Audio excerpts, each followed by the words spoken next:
Olá, pessoal do canal do professor Fábio Inácio. Há muito tempo eu queria fazer vídeos assim, falando de determinadas situações de concursos públicos, né? Eu tenho sempre feito aí no canal correções de provas, comentários, análise de editais, né?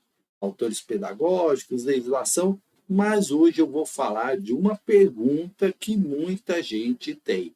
Afinal, em ano eleitoral, pode ter concurso público? Essa é a primeira pergunta.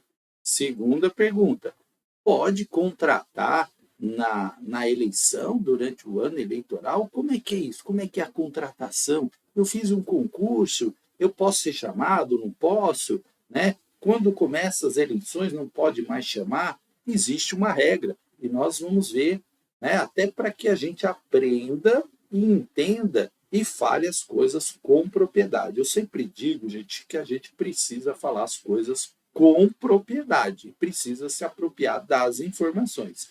Né? Então vamos lá, porque esse ano teve muitos concursos, então a gente já responde a primeira pergunta, né? Ou seja, em ano eleitoral pode sim ter concurso público, mas existe aí uma regrinha que nós vamos falar agora e eu vou mostrar aqui para vocês no site do próprio Tribunal Superior Eleitoral, onde está a fonte dessa informação. Está aqui, ó, no site do tribunal. Então vamos ver aqui o que diz lá, olha só, o que diz o texto, né, do site do tribunal. Olha só, é proibida a realização de concurso público no ano das eleições? Como fica a situação daqueles que já não foram nomeados? Então, esse é o site do TSE, Tribunal Superior Eleitoral. E olha o que diz lá: a realização de concursos públicos em ano eleitoral é plenamente permitida, não incidindo em qualquer restrição. No entanto, a legislação criou restrições ao provimento de cargos públicos dentro do período de campanha eleitoral. Então, dentro do período de campanha eleitoral, aí nós teremos restrições. Nesse intervalo de tempo, os governantes não têm plena liberdade para nomear pessoas que tenham sido aprovadas em concursos públicos, né? Então, nesse tempo, nesse intervalo, né, os governantes não têm plena liberdade. Então, vale a gente ressaltar que normalmente um concurso ele é válido por 2 anos. Existem algumas prefeituras que a validade do concurso é 1 ano. E aí eu sempre explico para as pessoas. Quando está escrito concurso público, é para cargos efetivos. Ou seja, quando eu falo que o concurso vale por 2 anos, é que a lista de aprovados, né? Lista de aprovados daquele concurso vale por 2 anos. Então, durante 2 anos, a prefeitura pode chamar daquela lista, caso ela tenha vacância de cargo. O que é uma vacância de cargo? É a pessoa, por exemplo, é quando um cargo ele ocorreu uma exoneração, ocorreu uma demissão, ocorreu uma aposentadoria, ocorreu ali um falecimento, então aquele cargo fica livre, fica vago. Lembrando que cargos são criados por lei com número determinado. Ou seja, às vezes muita gente fala assim: ah, mas professor, lá na escola está faltando, eu já volto já com mais detalhes dessa tela, está faltando professores. Aí você vai ver o que é. A professora está de licença gestante, o outro está de licença saúde. Esse cargo está vago? Não, esse cargo não está vago. Esse cargo está ocupado. A pessoa está temporariamente impedida de exercer efetivamente sua função por conta de uma licença. Então, esse cargo não está vago. Agora, eu passei em outra prefeitura, fui lá e pedi minha exoneração. O cargo que eu ocupava ficou vago? Sim, ficou vago. Pode chamar do concurso? Sim, pode chamar do concurso. E esse cargo da pessoa que está afastada, que está ali de licença, quem é que vai dar aula no lugar dela? Pode ser carga suplementar, pode ser um professor do processo seletivo, E aí, mais um detalhe: falou em processo seletivo, é temporário. Essa é a grande diferença de concurso. Concurso é para efetivo, processo seletivo para temporários, justamente para substituir essas pessoas que temporariamente não podem, não podem exercer o seu cargo. E aí, muitas vezes, existem prefeituras que têm lá o coordenador escolhido através de processo seletivo. Por quê? É uma coordenação pedagógica, por exemplo, temporária, né? Não é para sempre, né? Enquanto é temporário, tá? Sempre que se falar processo seletivo, temporário. Deixa eu voltar aqui na tela do tribunal para vocês, para a gente continuar falando. Nos 3 meses que antecedem as eleições, até a posse dos eleitos, portanto, né, normalmente as eleições são em outubro, então, os 3 meses que antecedem, setembro, agosto, julho, ressalvadas algumas exceções, os governantes não poderão convocar os aprovados em concurso para preencher os cargos públicos. Essa restrição é imposta pela Lei das Eleições 9.504 de 1997, artigo 73, tá? Inciso 5. Então, contudo, fora desse período, as nomeações são perfeitamente ilegais. Dessa forma, as pessoas que assim tiverem sido nomeadas não sofrerão nenhuma restrição em seu direito de tomar posse e entrar em exercício para o cargo no qual foram nomeadas. Geralmente, os regimes jurídicos dos servidores concedem prazos para que a pessoa se apresente para pós-exercício, variando 15 e 30 dias para cada. Logo, os que forem regularmente nomeados, é possível iniciar no serviço público, ainda que dentro do período de campanha eleitoral. Porque se você foi convocado, né, aí você vai ter esse período aí para ser nomeado, né, fazer os exames e tal, às vezes demora um pouco, né, tem o tempo ali para posse, às vezes é 30 dias, depois mais 30 dias para o exercício, mas você já foi convocado, tá? Então, o que, que acontece, gente? Muitas pessoas ficam preocupadas com isso, mas tá aí a explicação, certo? Explicação de como funciona no site do Tribunal Superior, né? Tribunal Eleitoral Superior. Eu quero colocar aqui para vocês, né? Vou tentar achar aqui a lei, artigo 73 da Lei Eleitoral, também aqui vou no site do Jus Brasil para mostrar para vocês. Deixa eu tentar ampliar aqui. Olha aqui a lei, né? São proibidas aos agentes, servidores públicos ou não, as seguintes condutas tendentes a afetar a igualdade de oportunidade de candidatos nos pleitos eleitorais. Ceder ou usar benefício, partido político, bens imóveis, tal, usar materiais custeados pelo governo, ceder servidor, né? Aí aqui, ó, nomear, contratar ou, de qualquer forma, admitir, demitir sem justa causa, suprimir ou readaptar vantagens ou, por outros meios, dificultar o exercício funcional e ainda ex officio, remover, transferir, exonerar servidor público na circunscrição do pleito nos 3 meses que antecedem até a posse dos eleitos, sob pena de nulidade do pleito, tá?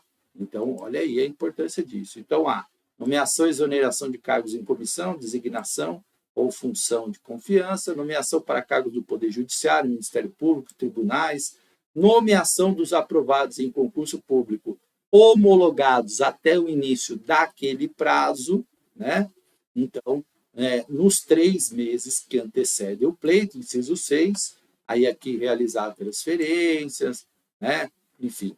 Então, olha só, nomeação naquele prazo que está colocado lá, né? Então, a história dos 3 meses antecedentes. E essa é a lei, artigo 73 da Lei 9.504 de 1977. Ou 97, desculpa, 77 não. 97, né, Fábio? Então, veja só, essa é a questão legal, né? Então, para não ter dúvida. Então, pode chamar? Sim, né? Pode chamar. Mas, ó, nos 3 meses ali, antecedentes do pleito, como a gente viu, aí sim você tem essa restrição. Né? Então, todas essas informações elas estão no site do Tribunal Eleitoral, certo? E aí, fora desse prazo, são perfeitamente normais as nomeações, tudo. Então, a gente precisa saber isso. Então, o que, que acontece? 3 meses antes, aí sim. E o concurso continua valendo? Sim, claro, continua valendo, normal, acabou a eleição, a vida segue, né? Como eu disse, os concursos eles valem por 2 anos, normalmente. Tem prefeitura que coloca 1 ano. E aí a outra dúvida que as pessoas têm muito: uma prefeitura, ela tem a obrigação de renovar um concurso? Porque normalmente é 2 anos renovável por igual período. Tem obrigação? Não tem. Isso é uma Eita, não vai ser a palavra. Isso é uma opção. Troquei bem agora. É uma opção da administração. Ela pode renovar ou não um concurso. Tá? Ela pode optar por realizar outro concurso ao final daquele e fazer aí um novo concurso. Isso é legal. Tá? A prefeitura não tem a obrigação de renovar um concurso, certo? Agora, me perguntam muito isso também. Fábio, tem lá no edital 10 vagas. 10 vagas. A prefeitura tem que chamar aqueles 10? Sim, já há jurisprudência dizendo o seguinte: que se a prefeitura colocou no edital que ela tinha 10 vagas, é porque ela tinha 10 cargos vagos. Então, ela precisa chamar pelo menos esses 10. Ô, Fábio, mas eu passei em 20º e a prefeitura não chamou. Infelizmente, isso não dá direito à vaga. E, claro, tudo isso tem uma análise. Vamos supor, não é bem isso, se é assim que funciona. Vamos supor que a prefeitura teve muitas exonerações, muitas aposentadorias, muito falecimento, tem concurso em vigor e precisa chamar as pessoas. E a prefeitura não está chamando. Aí sim, a prefeitura está errada, né? Porque se tem o concurso válido, tem os cargos em aberto, né? É preciso que ela preencha esses cargos se forem necessários, né? Então, é importante isso também. Então, as pessoas, às vezes, existem casos e casos, tá? Existem casos que a prefeitura tem os cargos, mas ela não tem a necessidade de chamar. Vamos supor que ela está atendendo ali, não precisa, né? É avaliado caso a caso. Tá? Agora, a prefeitura, ela tem, o Estado, a União, ela tem que cumprir aquilo que ela colocou no edital. Colocou lá 100 vagas, 300 vagas, ela tem que chamar essas 300. Por quê? O edital é o ponto de saída. Se está escrito ali que tem aquelas vagas, é porque elas estão em aberto. Tá? Depois podem surgir outras, e provavelmente surgem outras vagas, certo? Mas essas vagas não estavam consignadas lá no edital. Então, o direito aí, a vaga fica um pouco mais complicado. Aí tem que provar por A mais B, né? E realmente o concurso estava aberto, a prefeitura não chamou. Normalmente a prefeitura chama muito mais do que ela coloca no edital. Então, as prefeituras, normalmente, elas acabam chamando muito mais do que está no edital. E se a prefeitura coloca um cadastro reserva, né, é porque ela tem ali possibilidade de eventuais vacâncias, seja por aposentadoria, né, seja por mudança, exoneração, enfim, falecimento. Então, normalmente também os cadastros reserva acabam chamando também algumas pessoas, tá? Então, essas são muitas dúvidas. Estágio probatório. Quanto que é o estágio probatório? Estágio probatório, 3 anos. Você é avaliado, né? E você pode passar no estágio probatório e se tornar um servidor estável. Né? O servidor estável, ele adquire a estabilidade. Estabilidade significa que você não pode ser demitido? Não, né? Você pode. você for condenado, né, por exemplo, uma sentença transitada em julgado, onde você foi até a última instância e você foi condenado, e a sua condenação implica em perda do cargo público, você pode sim ser demitido. E aí tem uma diferença muito importante na questão quando a gente fala entre exoneração e demissão. O que é exoneração? Eu fui lá, passei em outro concurso, fui na prefeitura, pedi a minha exoneração. Eu pedi para sair. Exoneração não tem caráter punitivo. Você não passou no estágio probatório, você não foi aprovado no estágio probatório, sua nota não atingiu o mínimo necessário para você passar. Você é exonerado ou demitido? Você é exonerado. Você não é demitido. Porque demissão implica em uma punição.